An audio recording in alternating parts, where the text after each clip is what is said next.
하나님 말씀 이사야서 40장 1절로 11절까지 말씀을 봅니다. 너희 하나님이 이르시되 너희는 위로하라. 내 백성을 위로하라. 너희는 예루살렘의 마음이 닿도록 말하며 그것에게 외치라. 그 노역의 때가 끝났고 그 죄악이 사함을 받았느니라. 그의 모든 죄로 말미암아 여호와의 손에서 벌을 배나 받았느니라 할지니라 하시니라. 외치는 자의 소리여 이르되 너희는 광야에서 여호와의 길을 예비하라. 사막에서 우리 하나님의 대로를 평탄하게 하라.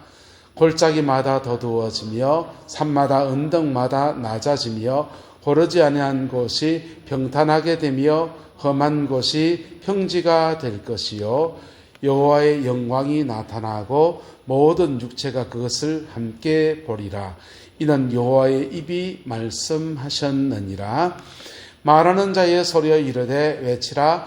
대답하되 내가 무엇이라 외치리까 하니 이르되 모든 육체는 풀이요 그의 모든 아름다움은 들의 꽃과 같으니 풀은 마르고 꽃은 시들면 여호와의 기운이 그 위에 불미라. 이 백성은 실로 풀이로다. 풀은 마르고 꽃은 시드나 우리 하나님의 말씀은 영원히 서리라 하라. 아름다운 소식을 시온에 전하는 자여 너는 높은 산에 오르라. 아름다운 소식을 예루살렘에 전하는 자여 너는 힘써 소리를 높이라. 두려워하지 말고 소리를 높여 유다의 성읍들에게 이르기를 너희의 하나님을 보라 하라. 보라, 주 여호와께서 장차 강한 자로 임하실 것이요 친히 그의 팔로 다스리실 것이라. 보라, 상급이 그에게 있고 보라, 보응이 그의 앞에 있으며. 함께 했습니다. 그는 목자같이 양떼를 먹이시며 어린 양을 그 팔로 모아 품에 안으시며 젖먹이는 암컷들을 온순히 인도하시리로다. 아멘. 이 말씀의 축복과 은혜가 저와 여러분과 여러분의 가정과 우리 교회 안에 충만하게 되기를 예수님의 이름으로 축복합니다. 구약 성경의 이사야서는 보수적인 교단은 구약 선지 이사야 선지자가 1장부터 66장까지 다 썼다 이렇게 믿어요. 근데 조금 이제 신학적으로 조금 이렇게 저희가 통합적 같은 우리 교단들은 1장부터 66장까지를 이사야서가 다 쓴 게 아니고 세 파트로 돼 있다 이렇게 봅니다. 1장부터 39장까지를 제1 이사야라고 하고 40장부터 60장 정도까지를 제2 이사야라 그러고 그 다음부터는 이제 제3 이사야다 그렇게 구분을 합니다. 그렇게 구분하는 이유는 뭐냐? 문체가 너무 다르다 뭐 여러 가지가 있습니다. 근데 그 학설에 따르면 40장부터는 제2 이사야의 부분입니다. 제2 이사야에 해당되는 부분들이 어디에 소속되어 있는 거냐 하면은 바벨론 포로기에 쓰여졌다 이렇게 보는 거예요. 바벨론 포로기에 죄 백성들에게 주신 말씀이다. 이게 저희 통합적에 있는 신학 공부한 사람들이 주장하는 바입니다. 저도 그걸 따릅니다. 근데 그 1장부터 39장까지는 이스라엘 백성이 죄를 지었다. 그랬더니 너희들은 바벨론 땅에 끌려가게 되고 이런 고생을 하게 될 것이다. 이런 얘기를 재앙에 대한 예언들을 쭉 이렇게 풀어놓은 겁니다. 그런데 바벨론 땅에 끌려갔습니다. 벌받고 있습니다. 그들에게 하나님이 너희들 지금 벌받고 있는데 이 벌이 끝날 때가 있다. 끝날 날이 온다. 회복의 날이 온다. 이것을 선포한 게 제2 이사야라는 거예요. 제3 이사야는요. 회복되기 직전에 이제 그날이 왔도다 라고 말하는 게 제3 이사야다. 이렇게 주장하는 겁니다. 근데 그 제2 이사야의 앞부분 1절은 이렇게 시작합니다. 너희의 하나님이 이르시되 너희는 위로하라. 내 백성을 위로하라. 너희는 예루살렘의 마음에 닿도록 말하며 그것에게 외치라. 지금 예루살렘은 완전히 바벨론의 멸망을 당해서 모든 사람이 지금 바벨론 땅에 끌려가고 예루살렘은 폐허가 된 땅입니다. 폐허가 된 그 땅에 그 노역의 때가 끝났고 그 죄악이 무엇을 받았다? 사함을 받았다라고 선포하고 있는 것입니다. 그의 모든 죄로 말미암아 여호와의 손에서 벌을 얼마나 받았다? 배나 받았다라고 선포한다는 것입니다. 너희들 바벨론 땅에 끌려올 만큼 그렇게 심각한 죄가 있었고 그 고통을 하였는데 이제 그 고통이 끝나간다. 그리고 이제 회복의 약속들을 주의 백성들에게 선포하고 있습니다. 그리고는 외치는 자의 소리에 이르되 너희는 광야에서 여호와의 길을 뭐하라?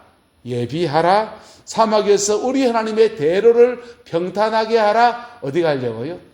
끌려온 바벨론 땅에서 예루살렘으로 돌아갈 그 길을 사막에 정령코 길을 내어서 너희를 그리로 돌이키게 하는 그 은총의 역사를 허락하여 주신다라고 하는 것이 이사야 선지자를 통해서 주의 백성들에게 이야기하고 있는 것입니다.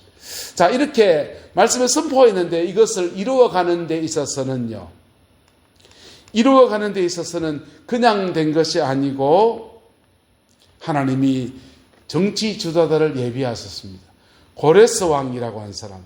이 고레스 왕이라고 한 사람이 민족들은 바벨론에 끌려온 모든 약소 민족들은 고토로 돌아가서 너 그 나라를 이루고 살아가라. 이때부터 이 페르시아가 다스리게 되는데요. 페르시아와 그 다음에 헬라가 다스리는 식민지 통치, 페르시아, 헬라, 로마의 통치 안에서는 어떤 통치를 하냐 하면요. 민족 자결주의를 존중해 줍니다. 이 바벨론 땅에 다 끌어모아 놓고 완전히 말살시키는 게 아니라 자기 고국의 고토에 돌아가서 그 민족의 정체성을 지키면서 거기서 세금을 갖다 바치는 일종의 조공 바치는 그런 그 문화적 식민주의라고 해야 될까요? 식민지 정책이 바뀌어요. 그러면서 고레스 왕을 통해서 너희는 돌아가라! 라고 선포해 준 겁니다. 정치 지도자는 정치적으로 그렇게 외쳤지만은 그 시대, 이 시대가 오기까지 바벨론 땅에서 다니엘에 온 하나님의 선지자가 동쪽으로 창문을 열고서 하나님, 예레미야에게 약속하신 회복의 그날은 언제입니까? 라고 하면서 간절하게 기도하고 사자굴의 풀무불에 들어가면서까지 목숨을 걸고 기도한 중보자들의 간구와 기도가 있어서 그리고 정치적인 그런 선언들이 펼쳐지면서 바벨론 땅에 돌아가라는 약속이 풀어지게 되는 겁니다. 그때의 그 즉각 시기에요. 이 돌아가는 시기에 느헤미야라는 하나님의 정치 지도자가 들어서서 이스라엘 총리로 위촉을 받고서요 통치하는데요. 예루살렘 성벽을 수축합니다. 학계 선지자를 통해서 예루살렘 성전을 짓자라고 외치며 성전을 짓습니다. 에스라 선지자가 돌아오긴 했는데 이방의 습관과 죄된 것들을 온갖 덕지덕지 붙고 있는 사람들한테 회개하라고 외치면서 민족을 정결케 하는 모든 일들을 감당했습니다. 보세요. 정치 지도자 준비하고 신앙의 지도자를 세워서 돌아가는 그들이 옛날 그 죄 짓는 원래 민족으로 돌아가지 않고 말씀을 붙들고 살아가는 그런 사람 만들고서는 돌아가라고 하는 거예요. 근데 돌아가도 뭐가 회복이 돼야 되냐? 한번 따라합시다. 마음이 회복돼야 됩니다. 그렇게 돌아가도 마음이 회복돼야 되는 거예요. 그 죄된 마음들과 이런 것들이 회복돼야 되는데 그 회복시키라고 에스라 선지자라든지 학계 선지자라든지 이런 분들을 통해서 회복의 역사를 일으키지만 이사야 선지자는 그 회복에 대해서 말하기를 이렇게 선포하고 있습니다. 너희는 광야에서 여호와의 길을 예비하라. 사막에서 우리 하나님의 대로를 평탄하게 하라. 장로님 대로만 하면 눈이 번쩍 떨어지지요.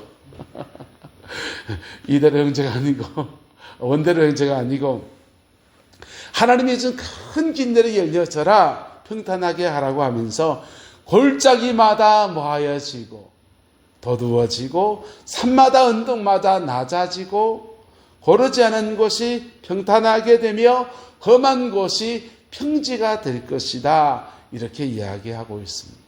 지금 땅 얘기하는 겁니까? 마음 얘기하는 겁니까? 정치적으로 고레스를 준비시키시고 그 결정할 수 있는 다니엘의 중보자가 붙고 하나님의 지도자를 예비해 느헤미야, 학계, 에스라 온갖 사람 다 붙여놔도 뭐 하나 안 열리면 내 마음 하나 안 열리면 나하고는 아무 상관이 없는 겁니다.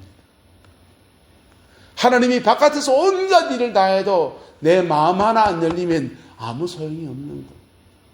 그래서 골짜기같이 우묵한 마음은 도두어지고 산마다 언덕마다 낮아지고 고르지 않은 곳이 평탄하게 되며 험한 곳이 평지가 되어져야 된다라고 말합니다. 그리고는요, 사람이 어떤 존재인지 말해요. 모든 육체는 무엇이고? 풀이고 그의 모든 아름다움은 뭐와 같고? 들의 꽃과 같고 풀은 마르고 꽃은 시들면 여호와의 기운이 그 위에 보입니다. 이렇게 말하고 있습니다. 여러분, 인생은 왜 마음이 다칩니까? 인생은 왜 무너집니까? 예? 자기 인식에서 문제가 있습니다. 우린 모두 뭐고요? 풀이고 우리 인생에 쌓아온 모든 업적도 사실 뭐와 같고 풀의 꽃과 같은 것밖에 되지 않고 뭐만 영원합니까? 하나님의 말씀만 영원한 겁니다. 할렐루야. 그걸 깨달을 때 하나님 앞에 겸손한 한 피조물로 섭니다. 그럴 때요, 세상 속에서도 높아진 거 낮아지는 거 어렵지 않습니다. 우묵히 들어가서 열등감 세상에 생길 만한 거 도두어지는 것도 그다지 어려운 마음이 아닙니다. 자, 바벨론 땅에 지금 끌려갔던 주의 백성이 돌아올 때 이사야 선지자를 통해서 하나님이 외친 말씀은 너희들 위해서 나는 고레스를 준비할 거야. 다니엘의 중보기도가 있을 거야. 느헤미야가 있을 거야. 에스라가 있을 거야. 학교에서 등장할 거야. 그러나 너희의 마음이 하나님 앞에 이 겸비한 한 마음으로 회복되어야 된다라고 말씀하고 있는 겁니다. 이 동일한 말씀을 예수님이 오시기 전에 세례자 요한이 외칩니다. 예수님께서 십자가의 죽으심과 부활을 통해서 인류 구원을 위한 모든 은혜의 길들을 다 열어놓으셨습니다. 완성하셨습니다. 할렐루야. 주님이 십자가에 죽으실 때 케켈케스타이 다 이루었다 하셨어요. 다 이루었습니다. 그분이 다 이루셨어요. 근데 우리가 내 마음 하나를 하나님 앞에 마음문 하나 안 열리면요, 하늘문 아무리 열려 있어 소용없습니다.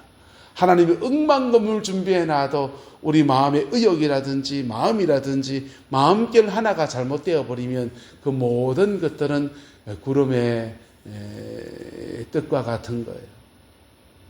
유행가 가사에 그런 가사 있지 않습니까? 일소일소라고 하는 노래 있는데 거기 보면 이런 가사 나옵니다. 마음 하나를 내려놓는 게 말처럼 쉽지 않아도 마음 하나만 탁 내려놓으면 바로 주님의 통치가 우리 삶 가운데 이루어지는 겁니다. 할렐루야. 이스라엘 백성 마음 하나만 하나님이 열어놓으신 그 안에 마음 하나만 탁 열리게 되면 바벨론 땅에서 이스라엘 땅으로 회복되어져서 그들의 모든 삶을 회복시키시는 놀라운 은혜가 있습니다. 우리 안에 주님의 은혜가 회복되어질 때 우리에게 어떤 은혜가 부어집니까? 9절은 말합니다. 아름다운 소식을 시온에 전하는 자여 너는 높은 산에 오르라. 아름다운 소식을 예루살렘에 전하는 자여 너는 힘써 소리를 높이라. 두려워하지 말고 소리를 높여 유다의 성읍들에 이르기를 너희 하나님을 보라 라고 외친다는 겁니다. 하나님의 통치가. 그리고는 30절에요 10절에 보라 주 여호와께서 장차 강한 자로 임하실 것이요 친히 그의 팔로 다스리실 것이다. 하나님의 통치가 이루어진다는 거예요. 주님은 이스라엘을 예루살렘에 회복시켜서 다시 옛날 땅으로 되돌려 주셔서 축복을 다시 주겠다는 정도가 아니고 바로 하나님의 통치가 회복되어지는 그 도시, 그 나라로 세우시겠다라고 말씀하십니다. 똑같이 우리에게도 마찬가지입니다. 복음이 우리에게 들어오게 되면 복음 안에서 우리의 삶을 회복시키시고 가정을 회복시키고 우리의 사회적 지위를 높이시고 우리나라 가운데 재정의 축복을 주시고 이런 거 있습니다. 그런데 그보다 더 중요한 것은 하나님의 통치가 회복되어지는 은혜를 주겠다는 것입니다. 할렐루야. 하나님의 통치가 이 나라 이 백성 가운데 우리 교회 가운데 저와 여러분의 가정 안에 충만하게 되기를 예수님의 이름으로 축복합니다. 하나님의 통치가 이루어지면요 보라 상급이 어디에 있고 그에게 있고 보응이 그의 앞에 있다. 하나님의 통치 앞에 정확하게 상 주실 자를 뭐 하신다? 상 주신다. 이 사람 축복합시다. 하나님이 예수 안에서 우리에게 상 주십니다. 예수님 안에 우리에게 상 주시는 은혜가 있다는 겁니다. 보응은요. 상도 있으면 보응도 있죠. 보응은 어디 갔습니까? 십자가로. 어디로요? 보응은 어디로요? 십자가로. 보응은 십자가로 가고 우리가 믿음으로 살아가고 연약하지만 믿음 안에 섰던 모든 것에서 하나님이 상을 주신다라고 하는 겁니다. 그리고 11절에 이렇게 말합니다. 그는 목자같이 양떼를 먹이시고 어린 양을 그 팔에 모아 품에 안으시고 젖먹이는 암컷들을 온순히 인도하신다라고 하십니다. 하나님의 통치가 있을 때 목자같이 그분의 통치 안에 목자같이 누구를 먹이시고 양떼를 먹이시고 양떼를 먹일 때 우리는 자라나게 돼요. 신앙의 터가 자라나고 인생의 회복의 역사가 이루어진다. 어린 양을 그 팔로 모아 품에 모아시고 안으시고 돌보시고 회복시킨다는 겁니다. 젖먹이는 암컷들은요 온순히 모아신다 인도하신다. 그분의 목자지심 안에 우리의 삶을 다스리시는 은혜들이 이루어진다는 겁니다. 11절에 뭐가 빠져 있습니까? 뭐 하나 없잖아요.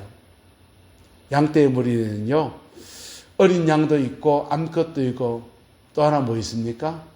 순양이 있습니다. 순양은 없어요. 순양은 누가 순양이십니까?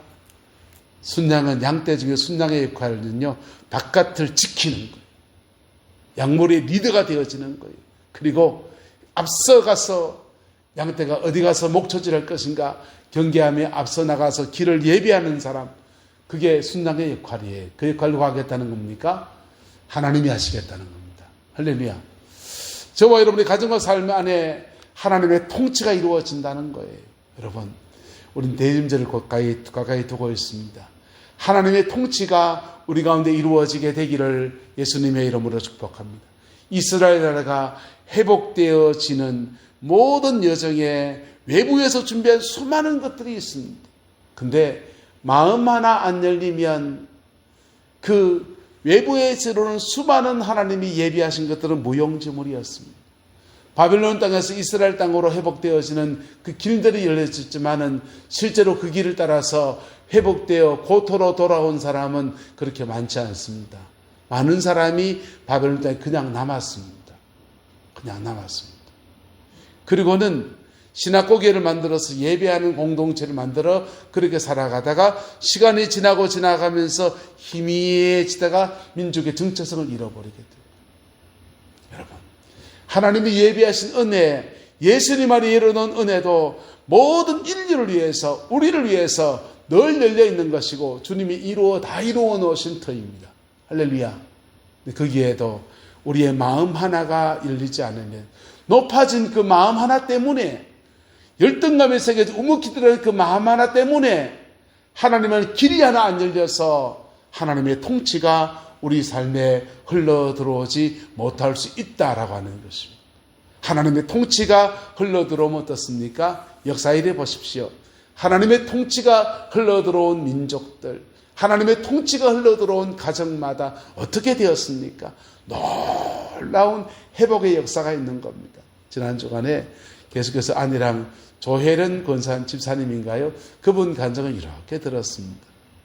예수 안 믿는데 남녀 혼합경교 너무 열심히 그렇게 섬기고 일본까지 가서 그렇게 연예인 활동하면서 그 종교에 심취해서 그러던 분이 이성미 집사님이 전도했는데 그 전도하다가 그냥 쌩까당하고 그냥 절연당할 정도로 어려움을 겪었어요. 그런데 그러다가 마음 하나 일어서 다 복음만에 세워지니까 그 조혜련 집사님이 엄마를 전도하는데 엄마가요 50년 60년 그냥 우상 숭배하던 엄마가 죽게 돌이켜가지고 성경은 읽는데 50동이 몇 동 했다 하더라고요. 목사님이 부끄럽습니다. 동생이 그냥 사업하다 망하고 이렇게 망하고 인생 망가져 있는 동생을 그렇게 신앙 안에 세워가는데요. 온 가정을 복음화로 세워가는데 너무 귀한 모습으로 그렇게 봤습니다. 한 사람이 복음 안에 서서 하나님의 통치가 이루어질 때 무너진 모든 것들을 회복시키는 은혜가 있고요. 그를 통해서 하나님의 통치가 그를 통해서 온 가정에 풀어지는 아름다운 역사들을 그렇게 보았어요. 여러분, 우리 교회 안에 저와 여러분의 가정 안에 하나님의 통치가 이루어지게 되기를 주의 이름으로 축복합니다. 뭐 하나 하면 됩니까? 마음 하나 바꾸면 돼요. 높아진 마음을 낮아지고요. 우묵히다 난 안 돼, 나는 못해 하는 열등감의 마음이 더두어져서 십자가 앞에 겸비하게 서서 모든 육체는 풀이요 그 모든 아름다운 들의 꽃 같고 내가 쌓아놓은 업적도 불의 꽃 같은 것밖에 안 되고 그러나 하나님은 말씀은 정확하고 위대하십니다. 영원합니다. 겸비하게 설 때 그 영원하신 그 말씀이 우리의 생명을 역사하며 하나님의 통치 가운데 우리를 세워 가시는 겁니다. 그 복과 은혜가 저와 여러분의 가정 안에 이민족 가운데 다시금 온전히 회복되어지는 은혜가 있게 되기를 예수 이름으로 축복하고 축원합니다. 기도하겠습니다. 좋으신 아버지 하나님, 시대적으로 참 암울하고 어두워져가는 시대를 살아갑니다. 어떻게 될지 모르는 불안함이 우리에게 있습니다. 그러나 주님, 우리에게 복음이 있고 역사를 주관하신 이가 하나님이시기에 오늘도 믿음으로 기도하고 간구하며 아버지 앞에 나아갑니다. 주시는 말씀 앞에 겸비하며 한 피조물로 하나님 앞에 겸손하게 섭니다. 십자가의 보혈의 피로 우리를 온전케 하시고 늘 세기를 열어가시는 주님의 역사가 우리 인생 가운데, 우리 가정 안에, 우리 교회 안에, 이민족 가운데 온전히 열려지기를 소망하며 하나님의 자비하심을 구하오니 여호와께서 함께하여 주옵소서. 주님의 그 신실함으로 이를 쳐 축복하여 주옵소서. 여호와께서 함께해 주시기 원합니다. 예수님의 이름으로 축복하며 기도드리옵나이다. 아멘.